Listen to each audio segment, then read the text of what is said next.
You're listening to the Options Insider Radio Network, the home of the Options Podcast. For more quality options programs, visit theoptionsinsider.com or search for Options Insider Radio Network in your podcast provider of choice. Listeners can also access all of our programming through our mobile app available in the iTunes and Google Play stores. Select programs are also available via live stream at mixlr.com/options-insider. That's mixlr.com/options-insider. Don't forget to follow along with your favorite programs and submit your own questions for the hosts at twitter.com/options, stocktwits.com/options, facebook.com/theoptionsinsider, or via questions at theoptionsinsider.com.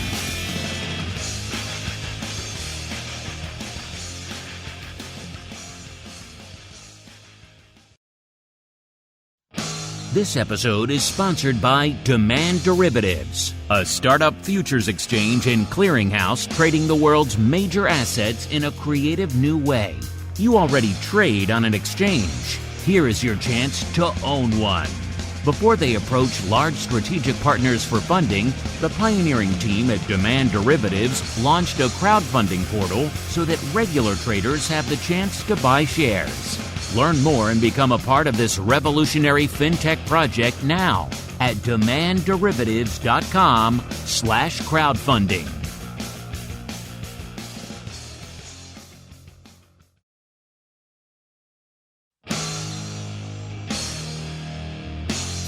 And now, it's time for the show that breaks down the options market from unusual activity alerts to market analysis, strategy overviews, listener questions, and much more. If it involves puts and calls, then our all-star panel will break it down. It's time to hit the Option Block with your host, Mark Longo from the Options Insider Media Group, and co-hosts Uncle Mike TOSAW from St. Charles Wealth Management, along with Mark the Greasy Meatball Sebastian and Andrew the Rock Lobster GIOVINAZZI from OptionPit.com. And now, get ready to hit the Option Block. All right, everybody. That music means we're back. Time to kick off our broadcast week here on the OIRN, a.k.a. the Options Insider Radio Network, a.k.a. your home for all things options related on the audio side. And what better way to kick it off, of course, than with episode 1 of the bi-weekly options extravaganza known as the Option Block, what the cool kids are calling the OB. My name is Mark Longo from the aforementioned network, as well as, of course, from the ever-exciting theoptionsinsider.com. Make sure you get over there. Check it out in between episodes of the show. Fun stuff over there and more fun stuff to come. Stay tuned on that. I know I've been teasing for a little while, but I like to tease. It's fun. We'll get you some fun stuff there, of course. And, of course, if you like what you see there on the network, whatever the heck you're getting our content, make sure you do keep rating and reviewing. A lot of you have been asking where to get the archives of some of the older shows. The website and the app are the two best places to do that, because you don't have any of those gates, any of those restrictions that you have on an Apple Podcasts or Spotify, wherever you're going to get the other stuff. They sometimes only display a certain number of episodes. Of course, if you are going to one of those outlets, make sure you keep rating and reviewing. Really does help all the folks discover the content these days. If you're using the app, of course, a lot of you like to rate via the App Store rating review. That all counts as well. So keep rating and reviewing wherever you're getting the content. It does help the new folks discover the content. And, you know, we like to kick things off these days with a fun little segment we like to call Guess That 80s Theme Song. We've recently expanded it to include movies. And now, as a direct request, this is not coming from me, listeners, as a direct request from our current champion out there in the 80s theme guessing game arena, he has asked for a new wrinkle to be added to the contest. He has requested that we include now 80s wrestler entrance music into our 80s themed guessing game. And I thought about it for a while, and then I thought, you know, that's kind of fun. So I said yes. So if you like it, make sure you send all your feedback to us. If you don't like it, hit him up on Twitter at Mike TOSAW. Tell him you have single-handedly ruined the 80s theme guessing game. So, plus this also is kind of in keeping with the spirit of why we started this segment, which is kind of get the blood pumping a little bit at the beginning of the week, get everybody fired up. And this first one will definitely do that. So here we go. Can you name that 80s wrestler entrance music?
We can keep going with that. I love it. I think you get the picture. If you don't know who this fellow is, you must have missed the entirety of the 80s wrestling scene, which we all know the 80s wrestling scene, still the biggest, still the best of the WWE, WWF era. Don't give me this attitude. Don't give me the modern stuff. Don't give me your John Cena's. 80s was where it was at. And this guy, this was my guy. When I was a kid, this guy was hanging on my wall in my room. Huge, cool, black and white tapestry of him on my wall that I got when I had the rare opportunity to see this individual face off in the main event against Andre the Giant when he was still alive. And he looked pretty rough when I saw him. So he was pretty much close to the end there. I saw this individual face off against the eighth wonder of the world. Andre, spoiler alert, this music wasn't for Andre. All right, I gave you that one in. All right, since we are joined now, it was Uncle Mike's idea. I'll make him go last because we are joined now by the Rock Lobster, a.k.a. Mr. Andrew GIOVINAZZI, a.k.a. the guy from the pit, a.k.a. the guy who earlier today was celebrating because he didn't think he was going to be on, so he didn't have to bother guessing the 80s wrestling themes. But now he's here, and he has to guess. Mr. Rock Lobster, I know you have zero idea, which is what makes it fun. But try anyway. Name a popular wrestler from the 80s, and also welcome to the show. Thanks for having me on the show. Before we had this, we were joking. I never would say anything has a zero probability of happening, but me guessing this is one of those things. So for all the listeners that don't know what zero probability is, it is this. Is me guessing who this wrestler is. Just name a wrestler. I only know one. But Hulk Hogan. There you go. Go name Hulk. I figure you could at least name Hulk Hogan.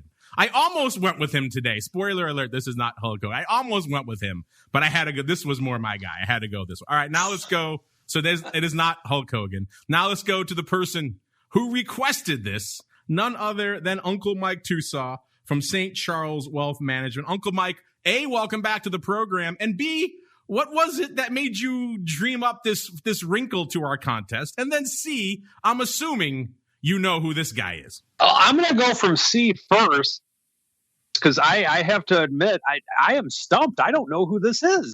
You don't know? You requested the 80s wrestlers themes. I play you perhaps the most iconic of them all, outside of maybe Hogan, and you don't know this one? Oh, I don't know it. Who is it? It's the Ultimate Warrior. No, I think he had a different. I'm going to protest this one because I would have recognized that one. No, I disagree. That actually came from the official WWE account of Ultimate Warrior entrance music. That is his music, sir. No, because he had one that was dun dun dun dun dun. He'd pound his chest and run. No, I'm going to do some research on this, and I think we might have some protest with this one. I don't. If you protest, this is Ultimate Warrior's music. I know it by heart from a very young age, sir. When this music hit, I was popping as a kid. All right. Well, I will go with it because you're the official, and you guys know me. I take what the officials say. I don't dispute things, so I will take that as your word. So I have to wear the hat of shame because it was my idea, and I didn't know who it was. Wow, I'm stunned. You requested this. That was like the mother of all gimmies, the mother of all home runs. Uncle Mike, we may have to rethink this. Of course, sounds like not, because early on, the feedback, at least coming from the live chat, they're liking your idea, Uncle Mike. This is Mr. Unlimited. Says, wow, I was actually thinking about messaging you guys about adding wrestling themes for Thursday's show. Or perhaps the 90s. So apparently you and the audience, Uncle Mike, are simpatico on this. You all want wrestling. So there we go. Uncle Mike, 0 for 1. And Rock Lobster, of course, 0 for 1. I'm stunned. I'm speechless as we keep on rolling right on into the trading block. It's time to break down the latest topics, trades, and trends in the world of options. It's time for the Trading Block. All right, everybody, welcome to the Trading Block, the portion of the show where we break down what the heck is trading, what is lighting up. I'm still trying to get over my shock here, listeners. So if I sound a little bit unsettled for a little bit of early part of the show, I can't believe Uncle Mike didn't get the Ultimate Warrior, a.k.a. the greatest pro wrestler of all time. Fight me on that. I'll take it. Let's go. All right. All right, here we go. Kicking off the show here. We have a bit of a mixed bag out there. Dow kind of struggling to figure out what it wants to be today, whether it wants to be a real boy or go into the dark negative territory. It's flirting with the latter right now, off about 0.05%. The S&P up almost 0.2%. And the NASDAQ, once again, leading the charge to the upside, up nearly 0.2%. So mostly green on the screen out here. Coming into showtime, of course, we're also seeing a little bit of evolution out there in the vol space. We actually had VIX ticking up a little bit, of course, getting that weekend back as it likes to do early in a Monday session, up about a little more than 0.5%, or half a point, I should say, about 0.6 point. And VVIX at about 107, down about 3 points, got up as high as around 120 or something last week in the height of the sell-off, height of the madness. And VXX, again, I like saying this, right around a 40 handle coming into show, actually like 39.85. So doesn't it sound better just back at a number you can sink your teeth into? In this case, 39.85. Still have some issues out there. I know, looking around at some quotes before showtime. I know we can get quotes now, which is nice on most of the platforms, even though it seems like they're mostly only disseminating monthlies right now for VXX. So either they've forestalled on weeklies, or perhaps there's another symbol issue there with the platforms I was using out there. But I couldn't get any quotes on the weeklies, which I know a lot of you like to play in the weeklies on VXX. And Vol Q at about a 20, up about 0.25 point. So most of the Vol products kind of hovering, unched a little bit up from where they were this time last week. And I was planning to start with Uncle Mike's. I thought he would run away with it, but now we have to bury him in shame and instead go to the Rock Lobster himself. Mr. Rock Lobster, A, what's lighting up your tape? And B, are you seeing any quotes out there in the VXX weeklies? Was it just a problem with the platforms I was looking at, or is this they're not going to add the weeklies back for a little bit? So, by the way, was that guy's name the Ultimate Warrior? Yes. Was that actually his the title? Ultimate Warrior, yes. That music would hit, the pyro would come out, and he would come out like a bat out of hell. He would explode off the ropes. Pyro would hit again. When I saw him, he exploded out. It was the main event against Andre the Giant. He exploded. The music hits. He explodes out of the entrance ramp with pyro. Comes in. Andre standing in the ring. Clotheslines him once. Bounces off the ring. Clotheslines him again. Bounces off the ring again. Third time. Clothesline him. Andre's down. Pins him 1, 2, 3. And he's gone. The whole thing was like 45 seconds. My dad was so mad. We had spent all this money. He took me all the way to see this guy. I loved it, of course. I thought it was fantastic. He's like, that's it? That was all the Ultimate Warrior we got? So, interesting time. But that was his thing. Just pure ferocity and not much else. But hey, it was fun. I'm not seeing any weekly quotes yet. I wonder if it's a symbology problem, because there was like VXX1 from the old symbol, and there's VXX. So it usually takes them a little bit of time to kind of get it together on the symbology. Yeah, but I haven't seen any weeklies yet. I can't imagine they're going to list the weeklies relatively soon here within a day or so. That's the only thing I can think of.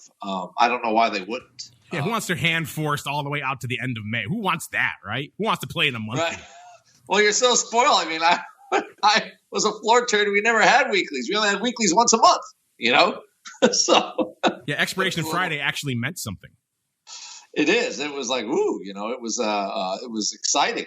But as far as lighting my tape up, I just think this, I believe, is the seminal week for vol. Like, I think we'll see either a new lower number when it's all over, or we won't. Just because I think every big tech company has earnings this week. Every big every big name that's been driving the market has earnings this week. So what the heck, right? The calendar is chock full, and I think that's why you're not going to see a whole lot of action out of VIX. I don't think you're going to see vol move very much. There is a little bit of a bid in some of the bigger stocks because QQQ is up. It's almost back to the highs of a week or so ago, 2 weeks ago. What I am noticing, too, is a little bit of a run in biotech again. Biogen has they're waiting for their Alzheimer's results, I think, in early June.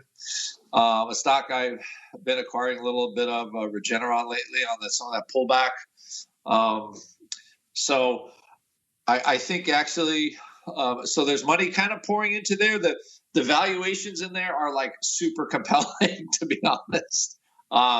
There's just not a lot. Biotech used to be kind of a hot, thing. Well, maybe I'm dating myself, but when they were the hot growth stocks, and right now they're trading at like no multiples.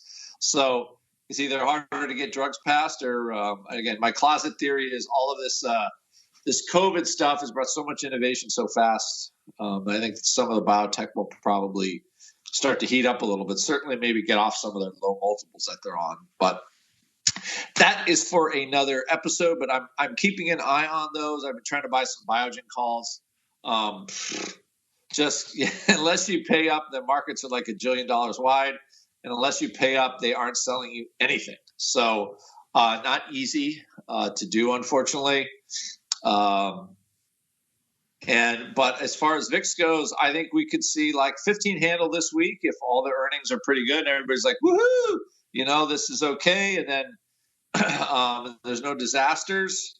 I think you could see that number this week, to be honest. So I think as the week unfolds, the bid for volatility will start to leave, or maybe everybody freaks out that the valuations are unsustainable and everybody sells off. So I think this is a big week for the vol products. I think it's a very big week for VXX as well, because it's so heavily weighted to the May contract right now. It just did the reverse split. It's all May. It's decaying at 30 cents a day. That's $6 a month in future decay. That's as much as I can ever remember it. I mean, the old VXX was decaying at the same rate, but it was only a $10 stock. So you're like, okay, it was about 40 cents a week, which was about 4%, per week. So it's huge, huge decay. So we rarely have, normally when VIX is 18, we're not in contango. We're usually the other way. The curve is flat, right? Because we're coming from sort of a lower vol to a higher vol. Now, because of the COVID weirdness and everything, we've been sort of this higher vol regime has not totally gone away. And the vol curve, the forward vol is such that, the front end, we don't have a lot of near-term volatility. Realized vol is only like 10%. So you get the big steep drop in the front vol. And it's producing I think, a pretty big opportunity for, the fact that VXX could just fall out of bed hard because it owns so much May. And it's mostly May. It's going to be drifting into June slowly, but it's a little bit vulnerable to getting a nice smack on the head if a lot of this, if the vol results or the earnings results are decent, we could see like a pretty low VXX, like a 36 or low. It certainly can decay at least that much into the May cycle, like the regular ordinary May cycle on the 21st. So like there's like tremendous movement potential. And this is when I like to trade it. If all this doesn't make any sense to people, of course, you can join Vol Edge or some of our Vol Trade Club or some of the products to kind of understand how they work. But it's just, this is one of those times where the futures are kind of loading up on it. And it could be Mark just put out a put spread purchase in VXX for our students. So it's primed. So again, we don't know how the earnings are going to come out or how the market reacts, but if it's any kind of a meh ho hum thing, I think we're going to see like 15 handle, and I'll probably lose the crystal ball in the vol, because I was only going like mid 16s or something like that, but I think we could see lower by Friday. would certainly be interesting. I was looking at some VXX puts myself before the shot. I like that 36 strike. I think there's something to that out there, like you were just saying, Mr. Rocklops. A lot of juice pent up in them are VXX hills. Will it come out? We shall see. Hopefully we'll get some weeklies back, so I know a lot of you can start slinging out there as well. Let's get on out now. Let's see if he's recovered from his great shame earlier today. Let's not speak of it anymore because it's just too painful. Mr. Uncle Mike, sir, what are you watching in the markets today? I'm just hoping my family isn't listening to the show today. I embarrassed my family. I mean, I don't know how I can go on. I'm in shame. But and there was, I did do some research. That was definitely the correct theme song. He did have a more edgier version, I think, in his earlier days, which is why I was confused. But nonetheless, I failed, I lost, and I am ashamed. So, with that being said, let's talk about these markets. We're close to all-time highs right now again. We hit them on Friday in the S&P, but we're below them right now. And I think I agree with Andrew from the standpoint that this is definitely a wait-and-see market with all the earnings with which we have this week, just because of the fact that, we have a lot of them. And so markets are the S&P is up 6 points. That's next to nothing. Bonds really haven't moved that much. And we're not getting a lot of movement anywhere, quite honestly. So in looking at, we are, XLE is up 1%. So we are getting a little bit of movement in the energies, but not a lot. So I think we're going to have a wait and see market this week. I think everyone's going to be, myself included, watching the earnings as they come out throughout the week and seeing what's happening. VIX 15, that's a pretty bold prediction. So if we can get that much vol coming out, I will be impressed, Andrew. I don't doubt the crystal ball of Andrew, especially. I don't doubt anything that him and Mark say whenever it comes to the VIX, but that will be an impressive move on the VIX if we do have that. So I will be definitely watching that one with bated breath to see if we can get that much vol sucked out. That's for sure. So we have that. And what I think we're going to be looking at, or what I think we're going to see this week, is if we could hit more all-time highs, we are knocking on the door of them again. And so if we do, then there's nothing stopping this market from continuing to go higher. And if we do have the numbers that everybody likes in these earnings, then we could continue to move up. And I might be saying my special thing here on Thursday, which is I hope I am. And that's kind of what I'm seeing right now. We're not seeing right now, though, a whole heck of a lot of paper in the market. It's kind of like the market's kind of sleepy, kind of waking up. Hopefully that Ultimate Warrior theme gave it the shot in the arm that it needed, because right now, not a lot of volume coming across the options tape. VIX at a meager 185,000 contracts. Right now, the ADV just a tick under 5,493,000. The SPY added pretty much exactly 2 million contracts. The ADV 4.4 million. The SPX 575,000, certainly light out there in VIX land, or should be SPX land. ADV 1.2 million. The Qs 433,000. That's a rounding error in the Qs these days. Even though the ADV has come in a bit, it's about 1.1 million now. And IWM doing a little bit of paper out there, 300K. It's one of the few names that is north of half of its ADV out there today. ADV is about 563,000. Did a great breakdown on all what's going on out there in small cap options on TWIFO last week. Hopefully you folks checked it out. You'll see these numbers coming into even more stark relief when we break it down, the top 10 most actives. It's one of those days, listeners, only cost you $151,000 to break into the top 10 today. So that shows you there ain't a heck of a lot on the tape. When you hear some of these names and some of these numbers, you'll agree with me. Yeah, 151,000, that's usually 70 to 100,000 less than what it could easily cost to break into the top 10 on a decently active day. That gets you all the way to Snap, $151. Number 9, MViz. This is a newcomer to the top 10. This is Microvision. This is a company that develops laser scanning technology for 3D sensing and image capture. Looks like they've got earnings coming up soon, so maybe that's driving a little bit of their paper. But again, only 195,000 contracts, but that's good enough for number 9 today. Number 8, GE, our old friend GE, back in the top 10, 199,000 contracts. Number 7, all the way down there, is Palantir, our old friend, usually good for 3 or 4, or at least 5.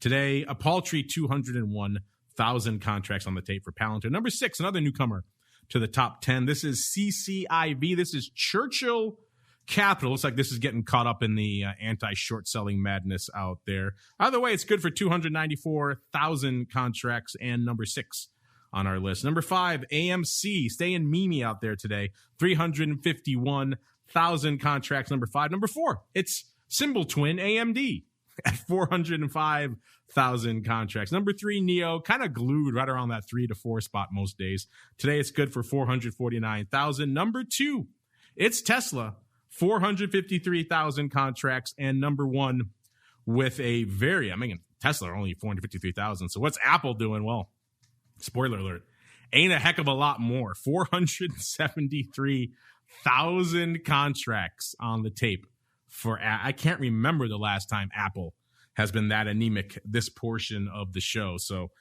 yeah, a lot of people are maybe they're celebrating a long weekend. I don't know what it is, but not a lot of paper lighting it up. Even though we got some big names popping off this week, you could argue this is perhaps the biggest week of the cycle for earnings. Today, everyone's waiting for Albertsons.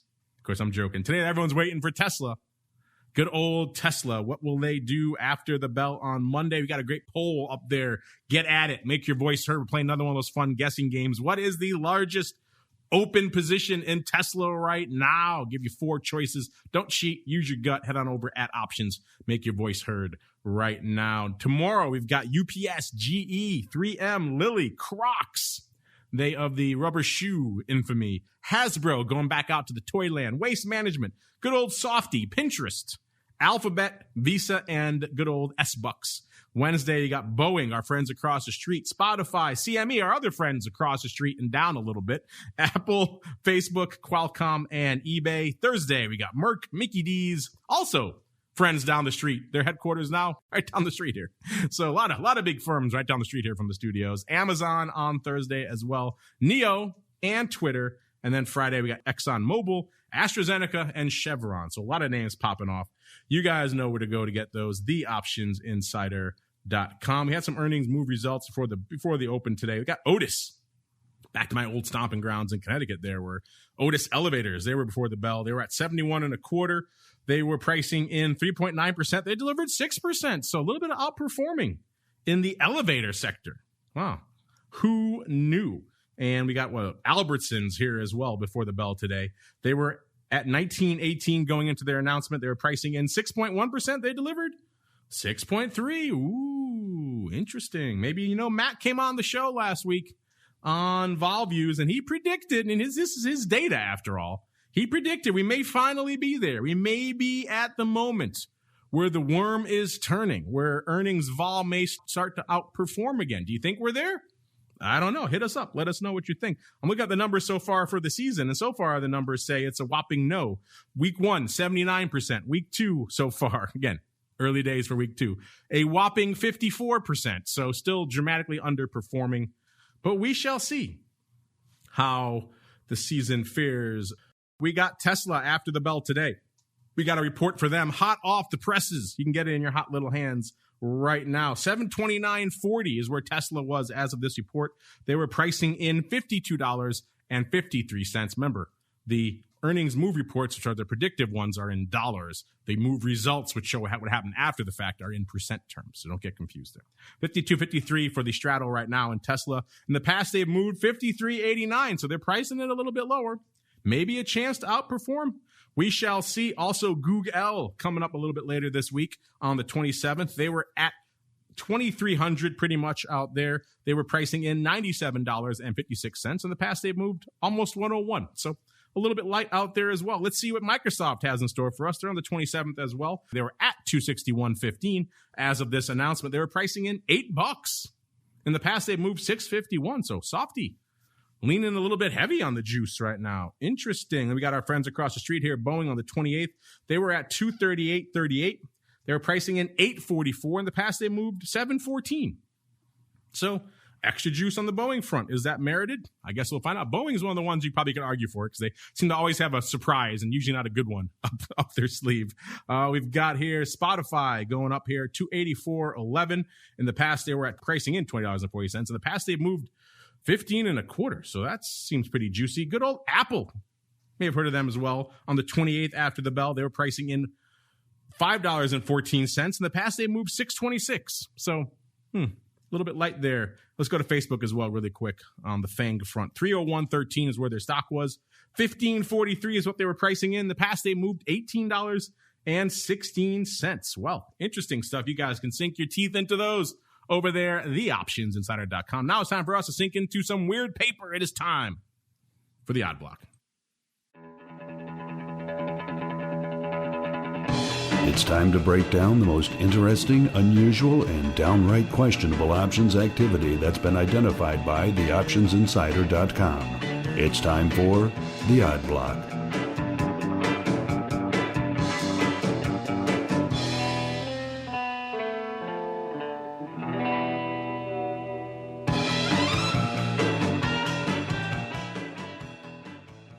All right, everybody, welcome to the Odd Block, the portion of the show where we unleash the Eye of Sauron, see where it fixes its steely and fiery gaze today. And today we start off in Antero Resources. I haven't talked about this one in a long time. Ticker symbol AR. This is obviously a hydrocarbon exploration company trading right now $9.53, up 53 cents or nearly 6%.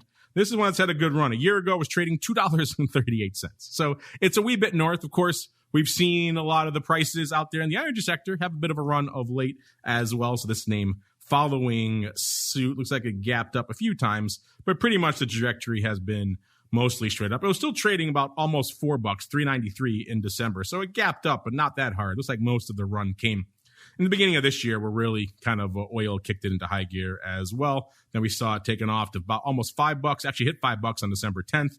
Then it hit, let's see, $7.61 on January 12th. By February 17th, trading $9.78, so actually north of where it is right now. Got up to $10.86 on April Fool's Day, and then apparently it made a fool out of all the stockholders because it sold off pretty aggressively down to $8.96 again on April 13th. So it got walloped a little bit. Now has since rallied back up today to $9.52. So a good little pop out there. Let's see what our Eye of Sauron found out here. It was the 11 calls, the May 11 calls. So it looks like someone may be thinking the party is not done because they picked up nearly 10,000 of them, 9,700 of these bad boys going up for 25 cents, lifting the offer. They were 20 cents at 25 over there on the Philly. The stock was a little bit lower when these went up. There was 9.24. So these are already looking pretty good. I looked at them before the show. I think they're trading about 45 cents or so, 40 at 45. So they've already taken off quite a bit. There are earnings coming up very soon. So this is obviously an earnings play as well. The earnings are in a couple of days on the 28th. So Mr. Rock Lobster, we're kicking it off with a bang here with some old school Odd Block paper. Earnings coming up. We're swinging for the fences. Upside, out of the money calls here. And everyone's favorite name, Antero Resources, sir. What say you about these bad boys? If the listeners, if you want to play a fun game with stocks, look at wherever any stock is trading and then try to guess how low it was in late March, early April. Just take a wild guess. That's a fun game or maybe depressing, depending on your viewpoint. I always try to guess. Like, okay, this actually, I think this stock was trading below $1. So, around 83 cents. And there was a lot of them, like, oh, wow, like all these people like, oh, we had a great year last year. If you picked up some stock but nobody wanted to buy it, you certainly had a good year. So, but in this one, and this is a company that never quite recovered from the oil price debacle. Remember the whole oil prices falling out of bed? It just never became the same stock again. And it might have a shot to come back. It's weird with all this talk about green energy and all this. At least from a lower level, at least a lot of oil stocks are bouncing. I don't think this trade looks like an unreasonable trade. And as I recall, what's our regular rule? When you buy a call and it's up the day you buy it, it's usually a good sign. I think these are 35 bid right now. Yeah, they were looking pretty good. I was looking at them before the show. They were trading like 40 at 45. So he was looking pretty good, pretty quick. Yeah. So, I mean, what are you going to say? You buy a bunch of out-of-the-money calls and there's a bid for them immediately. So that's a good sign. And as far as, they're not unreasonably priced for options that are that close to the money. So, it could happen. You got, 3 weeks to go. So what the heck?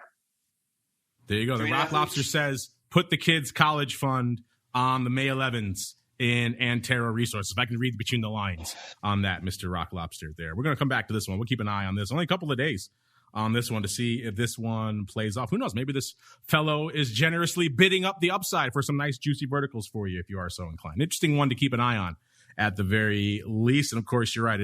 It was much lower back in the day there. So interesting and or sad. Let's go to next up, Range Resources Corporation, ticker symbol RRC. This one trading right now, similar level, $9.31.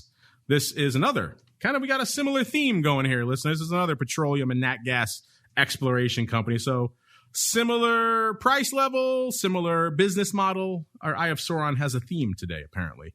And let's see, a year ago, this one was trading $5.49. If you play the Rock Lobster game, which is, I think, sad and depressing. I think we have a listener who says in the chat saying it's depressing as well. It got down to, looks like, $2.17 back on March 27th of last year. But we won't play that game because that's kind of sad. Instead, let's go to where it was exactly a year ago. It already rebounded quite a bit to $5.49. Then it gapped up, the day it hit its high, near-term high at least. It was June 8th, listeners, $8.03. Then it sold off hard again, back down to $5.15. Did that dance a few times, up to $8.84 on August 19th. Then back down again to $6.49, then back up again October 22nd, $9.39, then right back down to $6.04. This one had a number of fits. It wasn't a straight up road by any means. You had to kind of hold on to it and kind of grin and bear it a little bit to get through this one. Trading 6.25 again, December 29th, before it rallied again pretty hard up to $10.20. So nearly $4 pop by January 15th. Sold off again to $8.70, then rallied again up to $11.47. So it got well north of where it is right now, listeners, on February 17th. The high of the year is pretty much right around then at $11.60. And then it pretty much has bounced around a number of times since then. This thing seems like it just wants to create, as they used to say in my Italian family growing up, agita for the investors out here. Then it sold off again to $8.85, April 12th, kind of been bouncing around this range till today, when it's up about 50 cents or about 5.5%. Let's see what our Eye of Sauron found out here. You know what? Similar name, similar price range, similar trade here as well for our number 2. We're going out to the May 10s. So these are 70 cents or so out of the money, going up for 39.7 cents. This was through the offer. These were offered at 36. The stock was $9.21. These went up, so about a dime lower. By the way, these are pre-earnings. Our announcement is imminent. It is going up after the bell today. So someone is aggressively swinging for the fences out here. They paid through the offer, and they decided they needed more because they came back again, put up a total of 14,000 of these bad boys on the day. Mr. Rock Lobster, wouldn't surprise me if we have the same player doing both here, because these are very similar trades, very similar price ranges, and they're both pre-earnings. Maybe you got a fund out there, Mr. Rock Lobster, that likes to play fast and loose around earnings, sir. What do you think? Diving into the fire here on Range Resources. Well, I think if it looks like a duck and it quacks like a duck and all that duck stuff, I'm going to buy the exactly same, just out of the money calls, and I'm going to buy a ton of them, and I don't want to spend more than 50 cents. So it does sound like an MO, or maybe it's a recommendation from a service that has a lot of subscribers, but a lot of small bits of paper. I'm going through some of the, like a lot of 2s, 5s, 6s, 8s, 10s, at different intervals. So somebody definitely put out the buy on some of these. I think, I own natural gas, but I'm not really bullish, although I am bullish kind of long-term on it. It's not been the greatest investment over the last 10 years, to say the least. But this was a stock that, again, a lot of these stocks used to be worth something. Right now, they're just not. But I think the inflation, commodity trade, I just closed a FCX, a little diagonal spread, but they want this stuff. I'm sorry, but as much as they can talk down inflation, I still think the commodity area is a good place. So apparently somebody thinks so too, but they're pretty bold, Vol. I mean, the options aren't that expensive. you could actually go out, quite a ways because they're not really. This company is not paying a dividend. Is it still paying a divvy? Yeah, they haven't paid a divvy in forever. They used to pay a decent dividend, but it's been quite a while since they've paid any dividend out. So yeah, you can buy the 10 calls are $1.82. The 11 calls are $1 in Jan 2022. So not very expensive options overall in this one, even going out 8-9 months. So I guess the short, I see the reason buying the short one, but I think you get decent leverage buying some calls too if you wanted longer term investment out of this bad boy. Yeah, this one's interesting. A 68.5 vol, if you're wondering, listeners. So two very similar trades. We'll know very quickly. Maybe we can review them on Thursday's show to see how they played off, because we'll know by then if our friend is sitting in the moolah here. Speaking of reviewing, let's pay off one from our previous shows here as well. Let's go back out. Not that far, actually, almost a month to March 29th here. We were talking about some put love in PG&E, Pacific Gas and Electric, which unfortunately the ticker, not PG&E, it's PCG. Drives me crazy. You have an acronym in your name. That should probably be your ticker, but I digress. A conversation for another day. You know how I get about appropriate tickers. But PCG, at the time we talked about it back on March 29th, we talked about nearly 12,000 of the April 11 puts going up for 18 cents. Paper lifting the offer 11,833 times. The stock was 11.56 when this trade went up. Looks like they had more to do because they came in afterwards, picked up a total of 19,000 on the day. We talked about the time. This is a utility, but it doesn't look like it on the chart. This chart is all over the place. If you had looked at this chart and just said, hey, what do you think this chart is? You probably would be forgiven for guessing a biotech because it's got that range. It was $10.50, then up to $12.52, then sold off again a few weeks later down to 8 and change. Had a 52-week low of 8.35, a high of 13.34, and it hit those levels, bounced all over the place. $10 down to $8, up to nearly 13, and then back down to below 1080. This thing's been all over the place for a relatively inexpensive name, and also a utility. So not kind of action you usually see in a utility, listeners. This was pre-earnings as well. The earnings were on April. Actually, I take it back. There were no earnings included in this because April 29th was the earnings day. So these are picked up. I think we talked about it on the show about strange that they would spend this money, pay the offer to get all these puts, but then not have them go through the event you may actually want to be hedging out there. But still interesting stuff. You also noted there were some May 11 puts going up as well, about nearly 4,300 of those bad boys. So it looks like they maybe got a little bit of, they saw the memo and said, wait a minute, these April puts aren't going to carry me through the earnings. So it looks like they picked up a little bit more in May as well. But let's get to the ones we know how they performed as well. And the stock, this guy, he looks like he had a chance on him. The stock sold off down to about $11.29 on April 8th.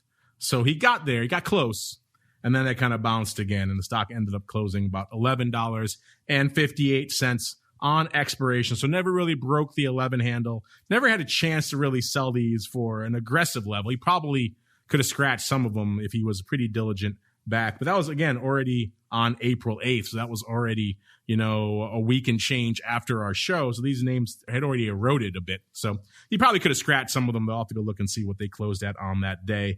But he did not, either way. He let them open and he let them ride, and getting into after expiration, guess how many were open on that strike, listeners? Yep, 20,000 were still open. So unfortunately, Mr. Rock Lobster, our theme here in the odd block of buying premium, you have that brief shining moment where it seems like maybe you could do something with them. You do not, and your money goes the way of the dodo. We're pretty much 0 for a million, it seems like, on premium buys in the odd block, sir. This is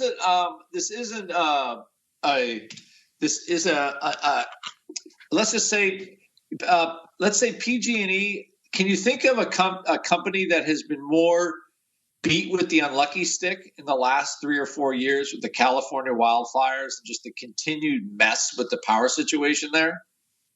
Like this stock was almost $70 in late 2017. And it is now an $11 stock and basically will be one forever. I mean, there are two.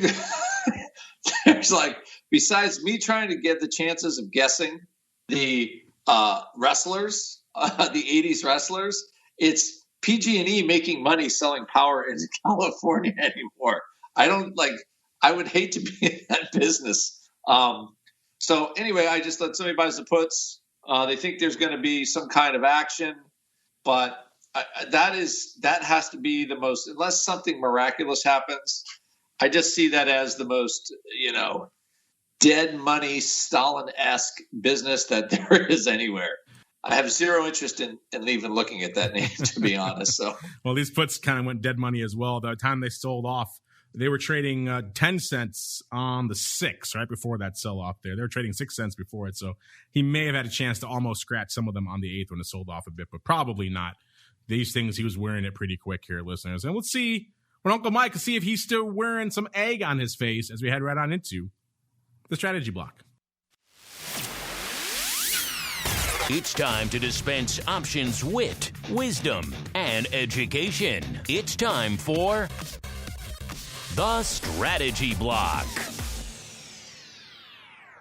All right, listeners, I know you're kind of a little bit let down. I am too. Usually we're pretty excited going into the strategy block because it's Uncle Mike time. We get excited and fired up. But, he let us all down. I think we all feel that right now. So he has a long way to go to reestablish that trust, to rebuild his rapport here with us and with the audience. Uncle Mike, sir, I shall now allow you to commence your bridge rebuilding, sir, with the audience.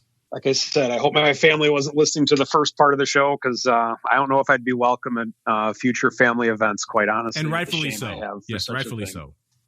So anyway, hopefully you can forgive me with this strategy block that we have coming up. So what I want to go through today is that we actually have had VIX coming down for the first time in a while. And what I mean by that is it's by coming down, we're below the 20 mark, which I know that was a big thing. It's always a big number that we wanted to get through. And even with Andrew's prediction of us possibly going to the 15 level, it leads me into something that a lot of people have been asking me about and that that I've been talking about and that I wanted to kind of go through with it. And so the question is that all traders have this question at some stage. Should I do a vertical spread or should I do a calendar spread? And by calendar spread, I'm just going to kind of lump calendars and diagonals together for today's purpose because it has, where I'm going with this, it has the same effect. So real quick, a vertical spread is when you are buying a call and selling a call on the same underlying with the same month. And it can be a short vertical or a long vertical, but either way, it's the same month, different strikes. A calendar / horizontal spread, different months, same strike. And then diagonal is different month, different strike. But for today's purpose, I'm just going to say vertical or horizontal. So with that, you can make any of these spreads bullish, bearish, or neutral, whatever way you want to slice it. And whatever way you're going with it, you can make them long or short.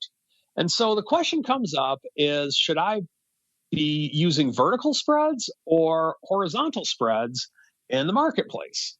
And here's what I want to go through of how I make that decision pretty much every day. I'm going to quote the Viceroy. The Viceroy said something, I saw this probably over a decade ago, and he said something that I'll never forget at one of his presentations. Volatility is high only if you think it's high, and volatility is low only if you think it's low. And what he means by that is that sometimes people get confused in thinking, okay, well, if the VIX is at a certain level, well, then it's high. Well, it could be, but it could also go higher. And if the VIX is at a low level, then, that means it's low. Not necessarily, because it can always go lower, unless it's at zero, of course, which I've never seen. So where I'm going with this is that let's say that you believe volatility is high. If you believe volatility is high, then that means you think it's probably not going to go much higher.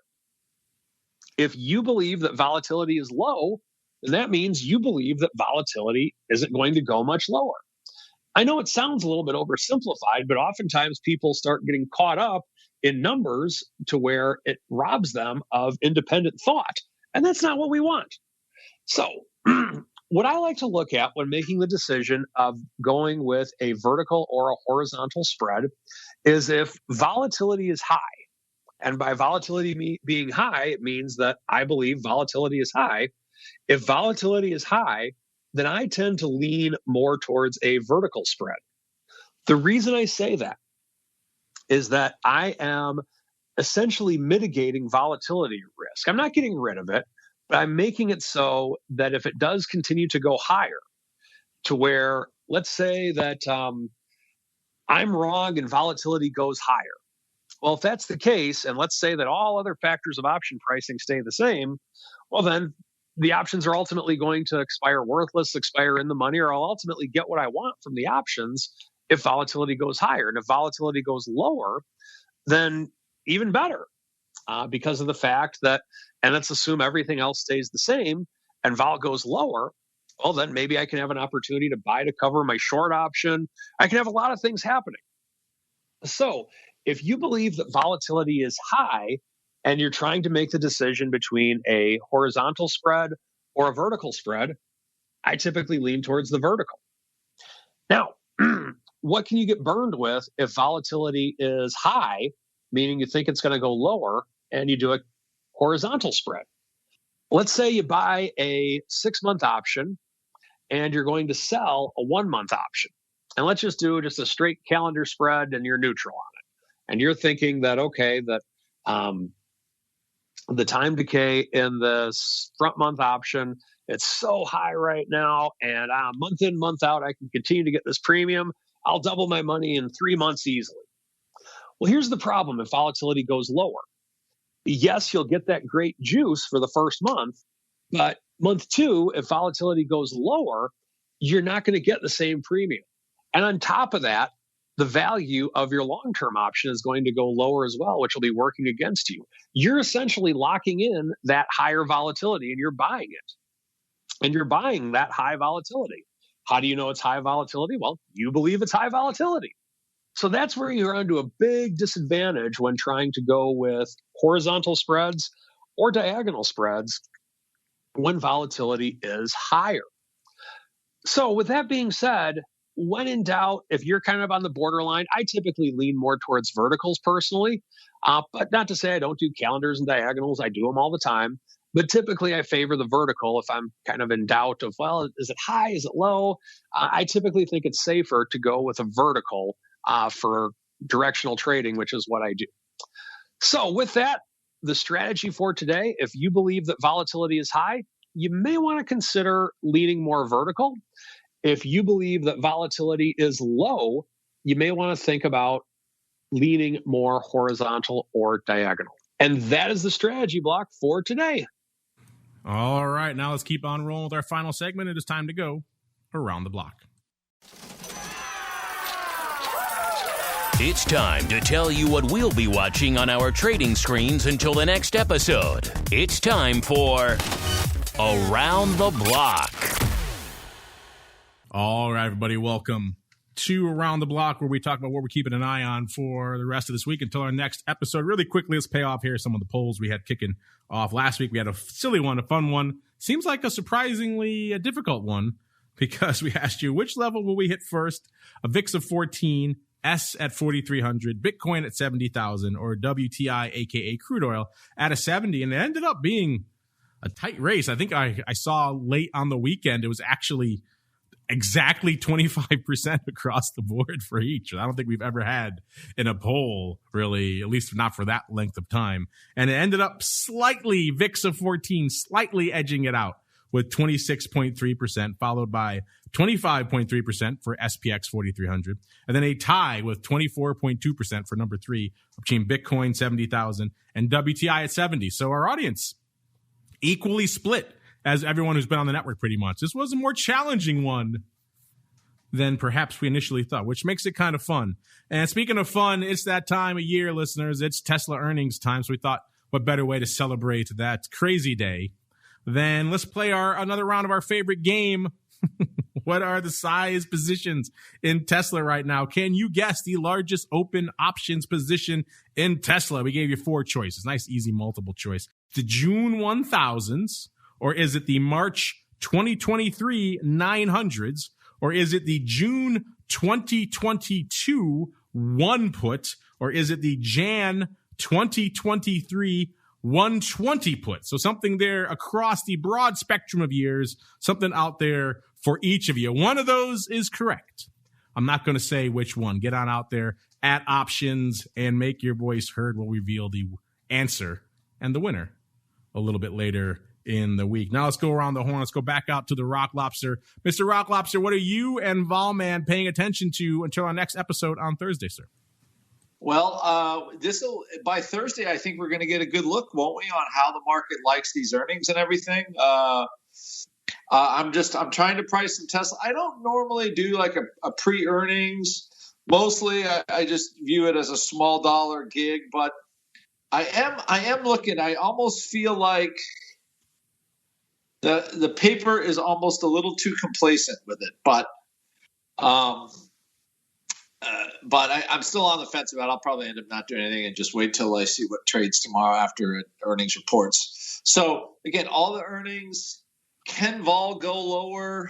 I think if the earnings are good, I think we'll see our first 15 handle in a while and maybe stick down there for a little bit. I think that'll be interesting. And and what's most impressive is during this pandemic, companies can adjust, and then people were still buying. It's like it's such a weird thing still, because I still have, even around here, so many smaller businesses really, a lot of them are coming back. And you see help signs everywhere in Maine. I don't know if that's around where you guys are, but like every road on advertising on radio. So there's still what I would guess is still strong demand in a lot of places, which I guess is going to translate into some earnings. So we'll see. But I think this earnings cycle might be some kind of a surprise. And just judging from the poll, like that's why we could rally, because nobody's expecting it. If you do a poll like that to all the listeners, you're getting 25% across the board. Hands are up. Nobody really has an inkling. So that's generally, I tend to think that is bullish when people are more confused on where the next big move is. That could certainly be. Let's see if Uncle Mike is still confused. Mr. Uncle Mike, sir, what is on your radar for the rest of this week, in addition to studying some entrance music for our next show? Yeah, I might, just out of pride, I might just go look at all those 80s wrestlers theme songs. But no, what I'm looking at going into the weekend or going into the rest of the week, definitely just watching the earnings and seeing where we're at with things. We're on the cusp of an all-time high, and I think this is going to be a very pivotal week in that if things are not good, then I could see a pretty decent pullback. But if things are good, and I think they will be personally, I could see a pretty decent move to the upside. So pretty cautious, but yet also optimistic. And if that doesn't confuse you, then I don't know what will. Hopefully that music doesn't confuse you, because that means you've come to the end, at least, of this program. But don't worry, listeners. We got more in the hopper for you today. Have a fun one. A lot of you have been writing in saying, hey, can you get the Ledger X folks back on the crypto show? Because they're one of the few games in town when it comes to approved actual Bitcoin options trading. So ask and you shall receive. Ledger X folks will be joining me in a little bit less than an hour here on the Crypto Rundown. But before we go, let's go back around the horn. Let's start with the Uncle of Mike, sir. Mr. Uncle Mike, if folks want to reach out to you, maybe shame you a bit for your let's say, spotty wrestling knowledge, or perhaps ask some options questions, where should they go? What should they do? You can follow me on Twitter at Mike TOSAW. I deserve the shame, I know. But if you are interested in working with a financial advisor who's willing to have a conversation with you on calendars versus diagonals versus verticals, feel free to also follow me on Twitter at Mike TOSAW, TOSAW, or check out my website, stcharleswealth.com, if you're looking for a financial advisor who kind of delves in the option product. Once or twice, he likes to trade them their options. And Mr. Rock Lobster, if folks are intrigued with all the crazy stuff they want to check out for themselves, what you guys have cooking in the land of the pit, where should they go? What should they do? Go to optionpit.com to memberships. You can check out our Vol Edge or Vol Trade Club. They're doing extremely well right now, even in a vol environment that's not doing much. So come on over, check out how to trade these vol products if you want to understand all the obscuria around volatility and keep me in a job which I like. come on over to Option Pit and check it on out. That's all I'm going to say then. All right, that's going to do it for this one. Like I said, we'll be back in a little bit for the Crypto Rundown, talking about one of the few places you can actually trade them, their Bitcoin options, if you're in the U.S. So stay tuned for that. Of course, back again tomorrow. Got a double dose. Got a couple of cool interviews coming at you for Interview Tuesday tomorrow, because it is OIC times coming up, really, even though it's all virtual these years. Usually we do a great roundtable of interviews. Going to try to bring some of that fun back to you virtually again this year. Education Wednesday with Options Bootcamp, Options Playbook Radio. Also getting the advisors option. You're going to get a trifecta of shows there on Wednesday, and then Thursday back again for episode 2 of the Option Block. This episode is sponsored by Demand Derivatives, a startup futures exchange and clearinghouse trading the world's major assets in a creative new way. You already trade on an exchange. Here is your chance to own one. Before they approach large strategic partners for funding, the pioneering team at Demand Derivatives launched a crowdfunding portal so that regular traders have the chance to buy shares. Learn more and become a part of this revolutionary fintech project now at demandderivatives.com/crowdfunding. You're listening to the Options Insider Radio Network, the home of the Options Podcast. For more quality options programs, visit theoptionsinsider.com or search for Options Insider Radio Network in your podcast provider of choice. Listeners can also access all of our programming through our mobile app available in the iTunes and Google Play stores. Select programs are also available via live stream at mixlr.com/options-insider. That's mixlr.com/options-insider. Don't forget to follow along with your favorite programs and submit your own questions for the hosts at twitter.com/options, stocktwits.com/options, facebook.com/theoptionsinsider, or via questions at theoptionsinsider.com.